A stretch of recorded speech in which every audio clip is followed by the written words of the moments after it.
홍성윤이 실제로 살고 있는 집이 공개되자 많은 사람들은 믿기 어렵다는 반응을 보였습니다. 무대 위에서 보여준 우아한 한복 자태와 단정한 손끝, 가야금 병창을 소화하는 깊은 내공 국립전통예술고등학교와 서울예술대학교를 거친 이력까지, 이런 모습을 본 사람들은 자연스럽게 그녀가 강남의 고급 빌라나 한강이 내려다 보이는 30억 원대 아파트에서 살 것이라고 상상했습니다. 그러나 알려진 현실은 정반대였습니다. 홍성윤이 머무는 공간은 약 5평. 남짓한 작은 원룸이었고, 보증금은 약 200만 원 월세는 약 30만 원 수준으로 전해졌습니다. 대중이 충격을 받은 이유는 단순히 집이 작았기 때문이 아닙니다. 무대 위 이미지와 실제 생활 사이의 간극이 너무 컸기 때문입니다.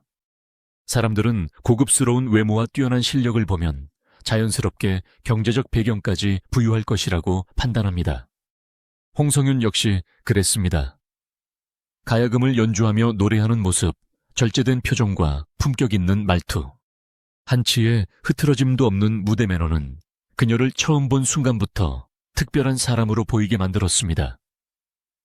그래서 인터넷에는 재벌가의 딸이라는 이야기, 강남 펜트하우스에 산다는 이야기, 집값만 수십억 원에 이른다는 추측이 빠르게 퍼졌습니다.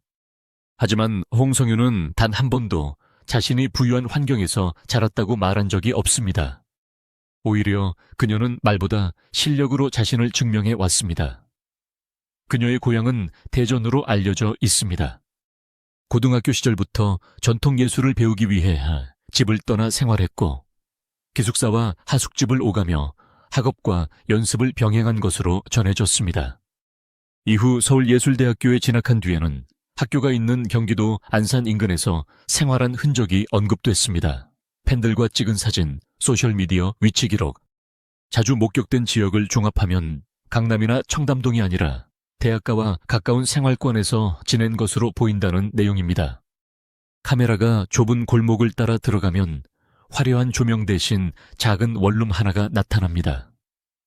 부엌과 방의 경계도 뚜렷하지 않고 몇 걸음만 옮기면 침대와 연습 공간이 모두 닿는 구조입니다. 주변 대학가에서 흔히 볼 수 있는 자취방과 크게 다르지 않습니다. 그러나 이 작은 공간 안에는 방의 크기보다 훨씬 큰 꿈이 들어 있습니다. 홍성윤은 이곳에서 매일 가야금을 연주하고 노래를 다듬으며 무대를 준비했습니다. 강남의 대형 스튜디오도 아니고 방금 시설이 완벽한 연습실도 아니었습니다.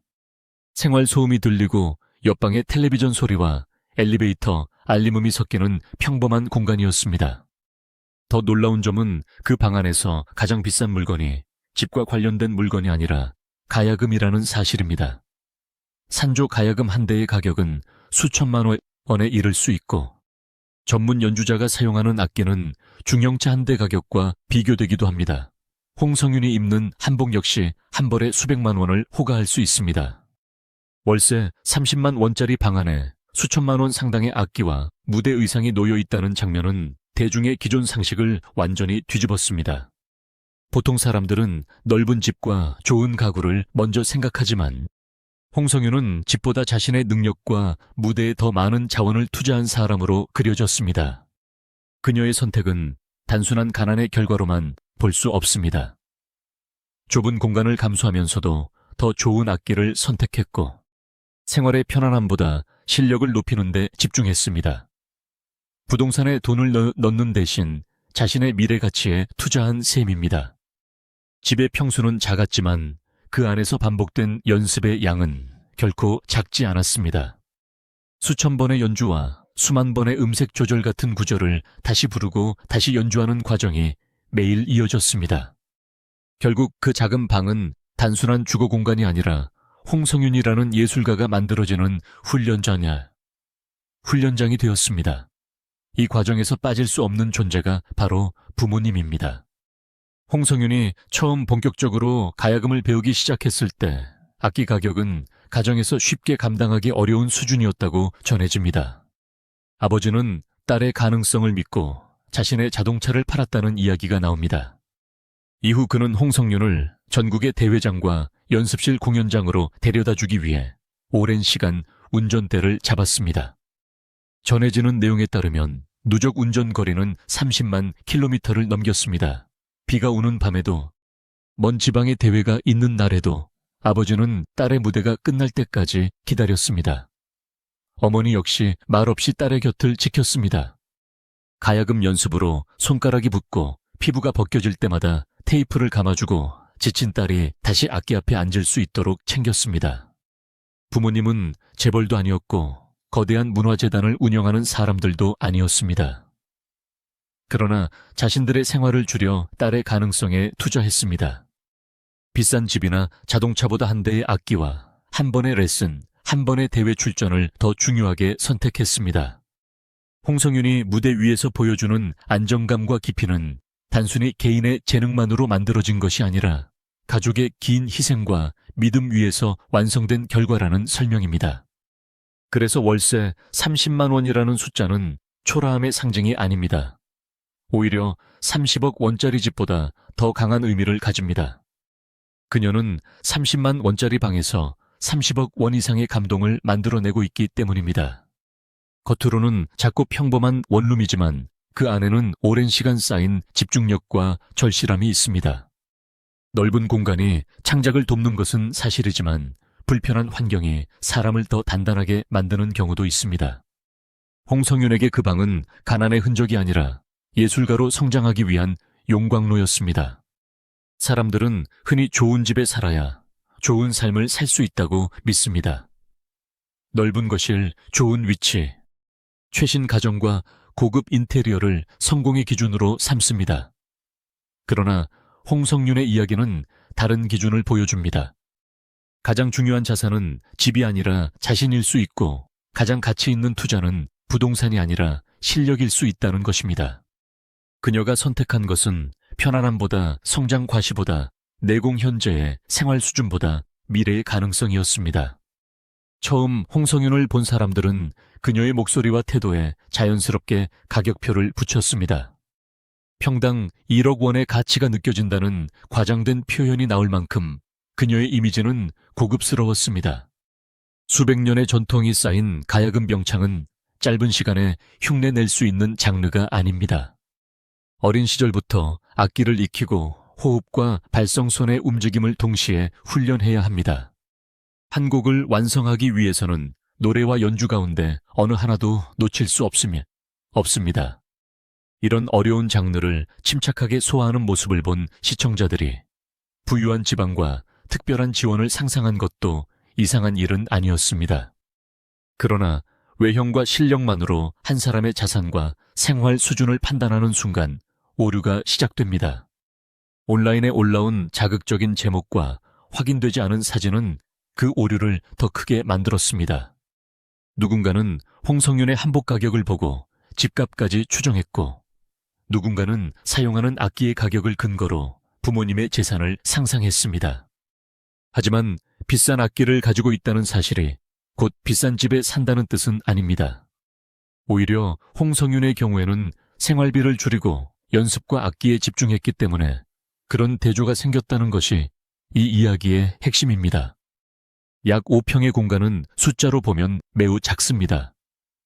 한쪽에는 침대가 있고 다른 한쪽에는 악기와 의상이 놓여 있습니다. 부엌에서 몇 걸음만 움직이면 연습하는 자리이고 악기를 펼치면 생활 공간이 더욱 좁아집니다. 그럼에도 홍성윤은 매일 같은 자세를 반복하고 손가락의 각도와 발성의 높낮이를 조절하며 자신만의 소리를 만들었습니다. 주변 소음을 피할 수 없는 날에는 더 집중했고 충분한 공간이 없는 상황에서도 무대 동선을 머릿속으로 그리며 연습했습니다. 부족한 환경을 이유로 멈춘 것이 아니라 주어진 환경 안에서 할 수 있는 방법을 끝까지 찾아낸 것입니다. 이 작은 방을 단순히 불쌍한 공간으로 바라보면 홍성윤의 선택을 제대로 이해할 수 없습니다. 그녀에게 이곳은 비용을 아끼기 위한 임시 거처이면서 동시에 꿈을 키우는 인큐베이터였습니다. 값비싼 인테리어는 없었지만 시간과 집중력이 쌓였고 넓은 거실은 없었지만 누구보다 넓은 무대를 상상했습니다. 편안함이 부족한 대신 절실함이 있었고 화려한 배경이 없는 대신 매일 확인할 수 있는 실력의 변화가 있었습니다. 부모님의 선택도 같은 방향을 향했습니다. 아버지가 자동차를 팔았다는 이야기는 단순히 한 번의 희생을 뜻하지 않습니다. 이동이 불편해지고 생활이 어려워질 수 있다는 것을 알면서도 딸의 앞길을 먼저 선택했다는 의미입니다. 30만 킬로미터가 넘는 운전 역시 하루아침에 만들어진 숫자가 아닙니다. 수많은 새벽 출발과 늦은 밤 귀가, 대회 결과와 상관없이 다시 다음 일정을 준비한 시간이 쌓여 만들어진 거리입니다. 어머니가 손가락에 감아준 테이프 한 장에도 같은 시간이 들어 있습니다. 무대에서 보이지 않는 그 반복이 홍성윤의 오늘을 만들었습니다. 결국 이 이야기가 남기는 질문은 집값이 얼마인가가 아닙니다. 사람의 가능성을 무엇으로 평가할 것인가입니다. 30억 원이라는 숫자는 화려하지만 홍성윤의 실력을 설명하지 못합니다. 30만 원이라는 숫자도 그녀의 삶 전체를 설명하지 못합니다. 중요한 것은 그 공간에서 어떤 시간을 보냈고 무엇을 포기했으며 무엇을 끝까지 지켜냈는가입니다. 홍성윤은 작은 방을 자신의 한계로 받아들이지 않았습니다. 오히려 그곳을 출발점으로 삼아 더 큰 무대를 향해 나아갔습니다. 미스트롯 4 무대에 오른 뒤 홍성윤은 더 많은 사람에게 자신의 이름을 알리기 시작했습니다. 첫 방송부터 가야금과 목소리를 동시에 활용하는 독특한 무대로 강한 인상을 남겼고 전통음악의 품격과 대중가요의 감성을 함께 보여주었습니다. 시청자들은 그녀의 무대를 보며 다시 한번 놀랐습니다. 작은 원룸에서 연습한 사람이라고는 믿기 어려울 만큼 무대는 크고 단단했습니다. 화려한 배경이 사람을 빛나게 만든 것이 아니라 오랜 시간 쌓은 실력이 무대를 빛나게 했다는 사실이 드러난 순간이었습니다. 홍성윤이 진짜로 살고 있는 곳은 5평짜리 방만이 아닙니다. 그녀는 매번 무대 위에 새로운 집을 짓고 있습니다. 가장 낮은 곳에서 가장 높은 소리를 내고 가장 좁은 공간에서 가장 넓은 가능성을 키우고 있습니다. 부모님은 차를 팔고 긴 거리를 운전하며 그 집의 기초를 놓았습니다. 어머니는 상처난 손가락을 감싸며 벽을 세웠습니다. 그리고 홍성윤은 매일의 연습으로 그 위에 한 층씩 자신의 미래를 올리고 있습니다. 이제 그녀에게 필요한 것은 수십억 원짜리 집이 아니라 자신의 노래를 알아봐주는 사람들의 선택입니다. 시청자의 한 표와 한 번의 응원 이름을 기억해주는 행동이 다음 무대로 가는 힘이 될 수 있습니다. 홍성윤의 이야기가 특별한 이유는 화려한 성공 뒤에 숨겨진 가난 때문이 아닙니다. 부족한 환경을 핑계로 삼지 않고 오히려 그 환경을 실력으로 바꿔냈기 때문입니다. 30억 원대 펜트하우스에 산다는 소문은 사람들의 상상이었지만 월세 30만 원짜리 방에서 만들어진 무대는 현실이었습니다. 그리고 그 현실은 소문보다 훨씬 강했습니다. 집의 가격은 사람의 가치를 결정하지 못합니다. 방의 크기도 꿈의 크기를 제한하지 못합니다. 홍성윤은 가장 작은 공간에서 가장 큰 울림을 만들어냈고 이제 그 울림은 전국의 시청자에게 닿기 시작했습니다. 앞으로 그녀가 어떤 무대를 보여줄지, 그리고 언젠가 부모님께 어떤 집을 선물하게 될지 많은 사람들이 지켜보고 있습니다.